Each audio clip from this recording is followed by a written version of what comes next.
Hi ಎಲ್ಲರಿಗೂ ನಮಸ್ಕಾರ. Rashmi cooking ಚಾನಲ್ಗೆ ಸ್ವಾಗತ. ಇವತ್ತಿನ ವಿಡಿಯೋದಲ್ಲಿ ನಾನು ಪನ್ನೀರ್ ಪಲಾವ್ನ ಮಾಡಿ ತೋರಿಸ್ತಿದ್ದೀನಿ. ತುಂಬ ರುಚಿಯಾಗಿ ಸಿಂಪಲ್ಲಾಗಿ ಯಾವ ರೀತಿ ಮಾಡ್ಕೊಳ್ಳೋದು ಅಂತ ಇವತ್ತಿನ ವಿಡಿಯೋದಲ್ಲಿ ನೋಡೋಣ.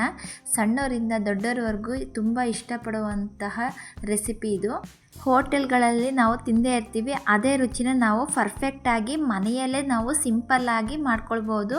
ಈ ವಿಧಾನದಲ್ಲಿ ಒಂದ್ಸತಿ ಟ್ರೈ ಮಾಡಿ ನೋಡಿ, ತುಂಬ ರುಚಿಯಾಗಿ ಬರುತ್ತೆ. ಯಾರೆಲ್ಲ ನೋಡ್ತಿದ್ದೀರಾ ಲೈಕ್ ಮಾಡಿಬಿಟ್ಟು ನೋಡಿ, ವಿಡಿಯೋನ ಸ್ಕಿಪ್ ಮಾಡದೆ ಕೊನೆ ತನಕನೂ ಈ ವಿಧಾನದಲ್ಲಿ ನೋಡಿಕೊಂಡು ಮಾಡ್ಕೊಳ್ಳಿ. ನೋಡಿ, ನಾನಿಲ್ಲಿ ಪನ್ನೀರ್ ತೊಗೊಂಡಿದ್ದೀನಿ. ಪನ್ನೀರನ್ನ ನಾನು ಸಣ್ಣದಾಗಿ ಕಟ್ ಮಾಡ್ಕೊಂಡಿದ್ದೀನಿ.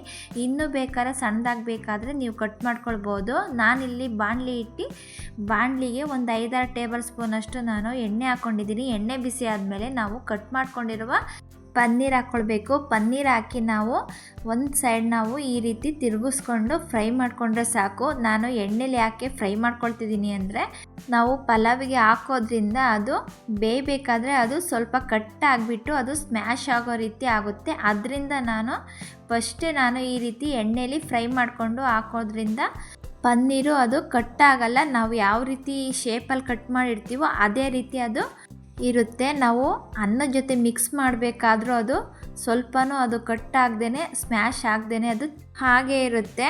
ನಾವು ಒಂದು ಸೈಡ್ ಈ ರೀತಿ ತಿರುಗಿಸ್ಬಿಟ್ಟು ನಾವು ಫ್ರೈ ಮಾಡಿಕೊಂಡ್ರೆ ಸಾಕು. ಈಗ ಪನ್ನೀರೆಲ್ಲ ಒಂದು ಪ್ಲೇಟ್ಗೆ ತೆಗೆದಿಟ್ಕೊಳ್ತಿದ್ದೀನಿ. ಈಗ ಅದೇ ಎಣ್ಣೆಗೆ ಒಂದು ಈರುಳ್ಳಿನ ನಾನು ಕಟ್ ಮಾಡಿಕೊಂಡು ಹಾಕ್ಕೊಂಡಿದ್ದೀನಿ. ನೋಡಿ, ನಾನು ದೊಡ್ಡ ಸೈಜಿಂದ ತೊಗೊಂಡಿದ್ದೀನಿ. ಶುಂಠಿ ಹಾಕ್ಕೊಳ್ಬೇಕು. ನಾನು 1 ಗೆಡ್ಡೆಯಷ್ಟು ಬೆಳ್ಳುಳ್ಳಿ ಹಾಕ್ಬಿಟ್ಟು ಫ್ರೈ ಮಾಡ್ಕೊಳ್ತಿದ್ದೀನಿ. ಈಗ ನಾವು ಖಾರ ನೋಡಿಕೊಂಡು ನಾವು ಹಸಿರು ಮೆಣಸಿನ್ಕಾಯಿ ಹಾಕ್ಕೊಳ್ಬೇಕು. ಹಸಿರು ಮೆಣಸಿನ್ಕಾಯಿ ಹಾಕ್ಕೊಂಡು ನಾವು ಫ್ರೈ ಮಾಡ್ಕೊಳ್ಬೇಕು.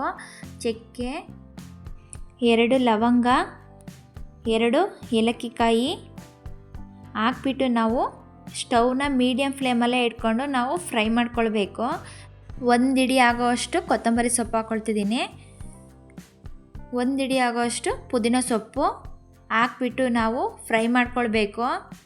ನಾವು ಇಲ್ಲಿ 1 ನಿಮಿಷಗಳ ಕಾಲ ನಾನು ಚೆನ್ನಾಗಿ ಫ್ರೈ ಮಾಡ್ಕೊಳ್ತಿದ್ದೀನಿ. ಈಗ 1 ಟೇಬಲ್ ಸ್ಪೂನಷ್ಟು ಗಸಗಸೆ ಹಾಕ್ಕೊಳ್ತಿದ್ದೀನಿ. ನೋಡಿ, ಹಾಕೋದ್ರಿಂದ ಫ್ಲೇವರು ತುಂಬ ಚೆನ್ನಾಗಿರುತ್ತೆ. ಈಗ ಗಸಗಸೆ ಎಲ್ಲ ಹಾಕ್ಬಿಟ್ಟು ಈಗ ಫ್ರೈ ಮಾಡ್ಕೊಳ್ಬೇಕು. ಈಗ 1 ಕಪ್ಪಷ್ಟು ನಾನು ತೆಂಗಿನಕಾಯಿ ತುರಿನ ಹಾಕ್ಕೊಳ್ತಿದ್ದೀನಿ. ಹಾಕ್ಬಿಟ್ಟು ಫ್ರೈ ಮಾಡ್ಕೊಳ್ಳೋಣ. 1/4 ಟೇಬಲ್ ಸ್ಪೂನಷ್ಟು ನಾನು ಅರಿಶಿನ ಪುಡಿ ಹಾಕ್ಕೊಳ್ತಿದ್ದೀನಿ. ಅರಿಶಿನ ಪುಡಿ ಹಾಕ್ಬಿಟ್ಟು ಒಂದು ಸತಿ ಮಿಕ್ಸ್ ಮಾಡಿಕೊಂಡು ನಾನು ಸ್ಟವ್ನ ಆಫ್ ಮಾಡ್ಕೊಳ್ತಿದ್ದೀನಿ. ಈಗ ನಾವು ಮಸಾಲೆ ಎಲ್ಲ ಸ್ವಲ್ಪ ತಣ್ಣಗಾಗೋಕ್ಕೆ ಬಿಡಬೇಕು. ನಾವು ಮಸಾಲೆ ತಣ್ಣಗಾಗೋದ್ರೊಳಗೆ ನಾನು ಇಲ್ಲಿ ಅಕ್ಕಿಯ ನೆನೆಸೋದಕ್ಕೆ ಇಟ್ಕೊಳ್ತಿದ್ದೀನಿ. ನಾನಿಲ್ಲಿ 2.5 ಲೋಟದಷ್ಟು ನಾನು ಅಕ್ಕಿ ಹಾಕ್ಕೊಳ್ತಿದ್ದೀನಿ. ಪಲಾವ್ ಮಾಡೋದಕ್ಕೆ ನಾನು ಇಲ್ಲಿ ಜೀರಾ ರೈಸ್ ತೊಗೊಂಡಿದ್ದೀನಿ. ಈಗ ನೀರು ಹಾಕ್ಬಿಟ್ಟು ಅಕ್ಕಿನ ಒಂದು ಸತಿ ತೊಳೆದ್ಬಿಟ್ಟು ನಾವು ನೀರು ಹಾಕ್ಬಿಟ್ಟು ನೆನೆಸೋದಕ್ಕೆ ನಾನು ಹಾಗೆ ಬಿಡ್ತಿದ್ದೀನಿ. ನೋಡಿ, ಅಕ್ಕಿನ ನಾವು ಒಂದು 10 ನಿಮಿಷ ನೆನೆಸಿದ್ರೆ ಸಾಕು. ಈಗ ನಾವು ಮಸಾಲೆನೆಲ್ಲ ಗ್ರೈಂಡ್ ಮಾಡ್ಕೊಳ್ಬೇಕು. ಈಗ ಒಂದು ಮಿಕ್ಸಿ ಜಾರಿಗೆ ಹಾಕಿ ನಾವು ಮಸಾಲೆನ ಗ್ರೈಂಡ್ ಮಾಡ್ಕೊಳ್ಳೋಣ. ನಾವು ಪನ್ನೀರ್ ಪಲಾವ್ ಮಾಡಬೇಕಾದ್ರೆ ನಾವು ಮಸಾಲೆನ ಈ ರೀತಿ ಫ್ರೈ ಮಾಡಿಕೊಂಡು ಮಾಡೋದ್ರಿಂದ ಟೇಸ್ಟ್ ಕೂಡ ತುಂಬ ಚೆನ್ನಾಗಿ ಬರುತ್ತೆ. ಈಗ ಸ್ವಲ್ಪ ನೀರು ಹಾಕ್ಬಿಟ್ಟು ನಾವು ಅದನ್ನು ಗ್ರೈಂಡ್ ಮಾಡ್ಕೊಳ್ಬೇಕು. ನೋಡಿ, ಈಗ ಗ್ರೈಂಡ್ ಮಾಡಿ ಮಸಾಲೆನ ನಾನು ರೆಡಿ ಮಾಡಿಕೊಂಡು ಇಟ್ಕೊಂಡಿದ್ದೀನಿ. ಈಗ ಒಂದು ಸೈಡಿಗೆ ಎತ್ತಿಟ್ಕೊಳ್ತಿದ್ದೀನಿ. ಈಗ ಕುಕ್ಕರ್ ಇಟ್ಕೊಳ್ಳೋಣ. ನೋಡಿ, ಕುಕ್ಕರಿಗೆ 5-6 ಟೇಬಲ್ ಸ್ಪೂನಷ್ಟು ಎಣ್ಣೆ ಹಾಕಿ 1 ಟೇಬಲ್ ಸ್ಪೂನಷ್ಟು ನಾನು ತುಪ್ಪ ಹಾಕ್ಕೊಳ್ತಿದ್ದೀನಿ. ಈಗ ಸ್ಪೈಸಸ್ನ ಆ್ಯಡ್ ಮಾಡ್ಕೊಳ್ಬೇಕು. ನಾನಿಲ್ಲಿ ಪಲಾವ್ ಎಲೆ, 1 ಪೀಸ್ ಚಕ್ಕೆ, ಕಲ್ಲು ಹೂವು, ಜಾಯಿಪತ್ರೆ, ಮರಾಠಿ ಮೊಗ್ಗು, 4 ಏಲಕ್ಕಿಕಾಯಿ, ಲವಂಗ ಮತ್ತು ಸ್ಟಾರ್ ಹೂವು. ಈಗ ನಾನು ಎಣ್ಣೆ ಬಿಸಿ ಆದಮೇಲೆ ಸ್ಟಾರ್ ಹೂವು, ಚಕ್ಕೆ, ಪಲಾವ್ ಎಲೆ, ಲವಂಗ, ಮರಾಠಿ ಮೊಗ್ಗು ಸ್ಪೈಸಸ್ನೆಲ್ಲ ನಾನಿಲ್ಲಿ ಆ್ಯಡ್ ಮಾಡ್ಕೊಳ್ತಿದ್ದೀನಿ. ನೋಡಿ, 4 ಏಲಕ್ಕಿಕಾಯಿ, ಕಲ್ಲು ಹೂವು, ಜಾಯಿಪತ್ರೆ ಹಾಕ್ಬಿಟ್ಟು ಈಗ ಫ್ರೈ ಮಾಡ್ಕೊಳ್ಬೇಕು. ಈಗ 1 ಟೇಬಲ್ ಸ್ಪೂನಷ್ಟು ನಾನು ಶಾಯಿ ಜೀರಾ ಹಾಕ್ಕೊಳ್ತಿದ್ದೀನಿ. 1 ಟೇಬಲ್ ಸ್ಪೂನಷ್ಟು ಕಸೂರಿ ಮೇಥಿ ಹಾಕ್ಕೊಳ್ತಿದ್ದೀನಿ. ಕಸೂರಿ ಮೇಥಿ ಹಾಕೋದ್ರಿಂದ ಫ್ಲೇವರು ತುಂಬ ಚೆನ್ನಾಗಿರುತ್ತೆ. ಈಗ ಒಂದು 3 ಈರುಳ್ಳಿನ ನಾನು ಉದ್ದವಾಗಿ ಸಣ್ಣದಾಗಿ ಕಟ್ ಮಾಡಿಕೊಂಡು ಹಾಕ್ಕೊಳ್ತಿದ್ದೀನಿ. ಹಾಕ್ಬಿಟ್ಟು ಚೆನ್ನಾಗಿ ಮಿಕ್ಸ್ ಮಾಡ್ಕೊಳ್ಬೇಕು. ಈಗ ಈರುಳ್ಳಿ ಕಲರು ಚೇಂಜ್ ಆಗೋವರೆಗೂ ನಾವು ಚೆನ್ನಾಗಿ ಫ್ರೈ ಮಾಡ್ಕೊಳ್ಳೋಣ. ನೋಡಿ, 1 ನಿಮಿಷಗಳ ಕಾಲ ನಾನು ಇಲ್ಲಿ ಫ್ರೈ ಮಾಡ್ಕೊಂಡಿದ್ದೀನಿ. ಈರುಳ್ಳಿ ಎಲ್ಲ ಫ್ರೈ ಆಗಿದೆ. ಈಗ ನಾನು ಮೀಡಿಯಮ್ ಸೈಜ್ ಟೊಮೊಟೊನ ಒಂದು 3 ಟೊಮೊಟೊ ತೊಗೊಂಡಿದ್ದೀನಿ. ಟೊಮೊಟೊನ ಕಟ್ ಮಾಡಿಕೊಂಡು ಹಾಕ್ಕೊಳ್ತಿದ್ದೀನಿ. ಟೊಮೊಟೊ ಚೆನ್ನಾಗಿ ಫ್ರೈ ಆಗೋವರೆಗೂ ನಾವು ಫ್ರೈ ಮಾಡ್ಕೊಳ್ಬೇಕು. ನೋಡಿ ಟೊಮೊಟೊ ಚೆನ್ನಾಗಿ ಫ್ರೈ ಆಗಿದೆ.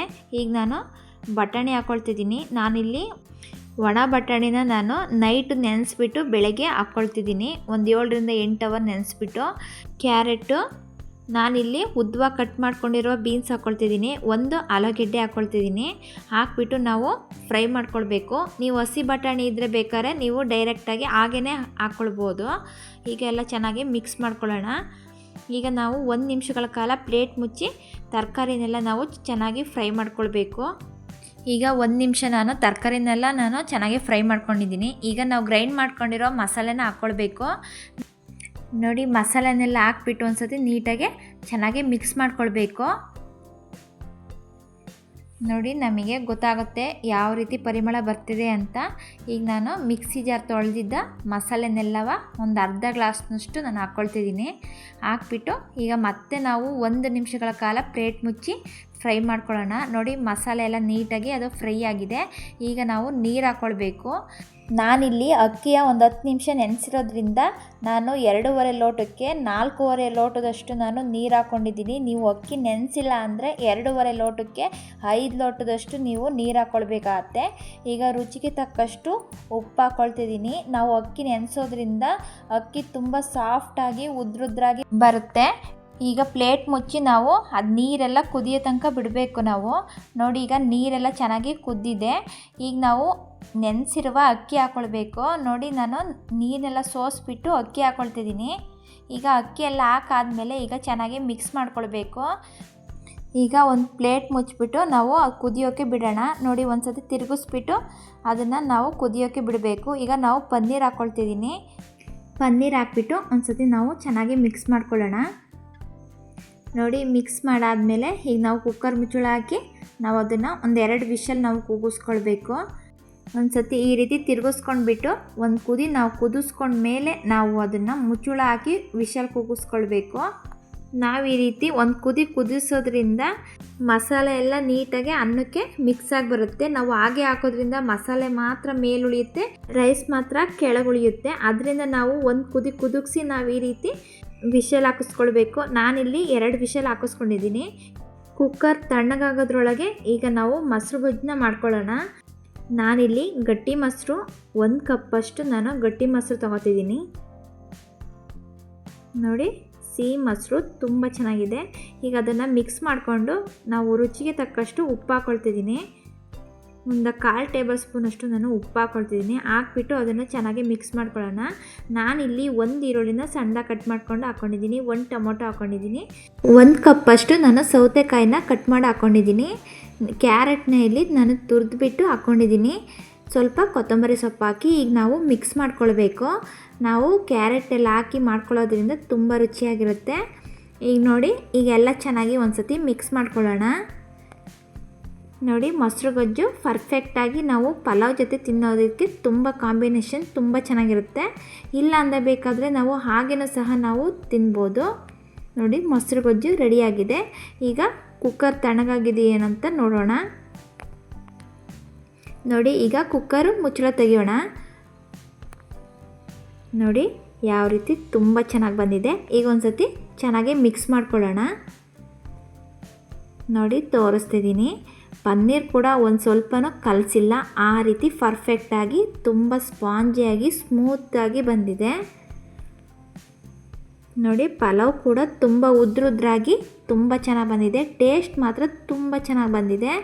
ಈ ವಿಧಾನದಲ್ಲಿ ಟ್ರೈ ಮಾಡಿ ತುಂಬ ಪರ್ಫೆಕ್ಟಾಗಿ ನಾವು ಮಾಡ್ಕೊಳ್ಬೋದು. ನಾವು ಪನ್ನೀರ್ ಪಲಾವ್ನ ಮಕ್ಕಳು ಲಂಚ್ ಬಾಕ್ಸ್ಗೆ ಆಗಲಿ ಯಾವುದೇ ರೀತಿ ನಾವು ಫಂಕ್ಷನ್ಗಳು ಪಾರ್ಟಿಗಳಾಗಲಿ ನಾವು ಈ ರೀತಿ ಮಾಡ್ಕೊಳ್ಬೋದು. ತುಂಬ ರುಚಿಯಾಗಿರುತ್ತೆ. ನೋಡಿ ಪನ್ನೀರ್ ಕೂಡ ತುಂಬ ಸಾಫ್ಟಾಗಿ ಬಂದಿದೆ. ನೋಡಿ ಈ ವಿಧಾನದಲ್ಲಿ ಟ್ರೈ ಮಾಡಿ ನೋಡಿ. ತುಂಬ ರುಚಿಯಾಗಿ ನೀವೇ ಹೇಳ್ತೀರಾ ಹೇಗಿದೆ ಅಂತ. ಸೂಪರಾಗಿ ಬಂದಿದೆ. ಪಲಾವ್ ಮಾತ್ರ ರುಚಿ ಮಾತ್ರ ಸೂಪರಾಗಿದೆ. ಈ ವಿಧಾನದಲ್ಲಿ ಒಂದು ಸತಿ ಟ್ರೈ ಮಾಡಿ ನೋಡಿ ಹೇಗೆ ಬಂತು ಅಂತ ನನಗೆ ಕಮೆಂಟ್ ಬಾಕ್ಸಲ್ಲಿ ತಿಳಿಸಿ. ಯಾರೆಲ್ಲ ನನ್ನ ಚಾನಲ್ನ ಹೊಸದಾಗಿ ನೋಡ್ತಿದ್ದೀರಾ ದಯವಿಟ್ಟು ಸಬ್ಸ್ಕ್ರೈಬ್ ಮಾಡಿ, ಪಕ್ಕದಲ್ಲೇ ಇರುವ ಬೆಲ್ ಬಟನನ್ನು ಕ್ಲಿಕ್ ಮಾಡಿ ಸಪೋರ್ಟ್ ಮಾಡಿ. ಪನ್ನೀರ್ ಪಲಾವ್ನ ನಾವು ಸಿಂಪಲ್ಲಾಗಿ ಕೇವಲ ನಾವು ಅರ್ಧ ಗಂಟೆಯಲ್ಲಿ ನಾವು ಮಾಡ್ಕೊಳ್ಬೋದು. ತುಂಬ ರುಚಿಯಾಗಿ ಸಿಂಪಲ್ಲಾಗಿ ನಾವು ಮಾಡ್ಕೊಳ್ಬೋದು. ಈ ವಿಧಾನದಲ್ಲಿ ಒಂದು ಸತಿ ಟ್ರೈ ಮಾಡಿ ನೋಡಿ. ಸೇಮ್ ಹೋಟೆಲ್ ಮತ್ತು ಮದುವೆ ಮನೆಗಳಲ್ಲಿ ಯಾವ ರೀತಿ ಇರುತ್ತೋ ಅದೇ ಟೇಸ್ಟ್ನ ನಾವು ಮನೆಯಲ್ಲೇ ಸಿಂಪಲ್ಲಾಗಿ ನಾವು ಮಾಡ್ಕೊಳ್ಬೋದು. ಮೊಸರು ಗೊಜ್ಜು ಜೊತೆನೂ ನಾವು ತಿನ್ಬೋದು, ಇಲ್ಲ ಅಂದರೂ ಸಹ ನಾವು ಹಾಗೇನೂ ಸಹ ತಿನ್ಬೋದು. ತುಂಬ ರುಚಿಯಾಗಿದೆ. ಈ ರೆಸಿಪಿ ನಿಮಗೆ ಇಷ್ಟ ಆಯಿತು ಅಂದರೆ ಲೈಕ್ ಮಾಡಿ, ಶೇರ್ ಮಾಡಿ, ಸಪೋರ್ಟ್ ಮಾಡಿ. Thank you.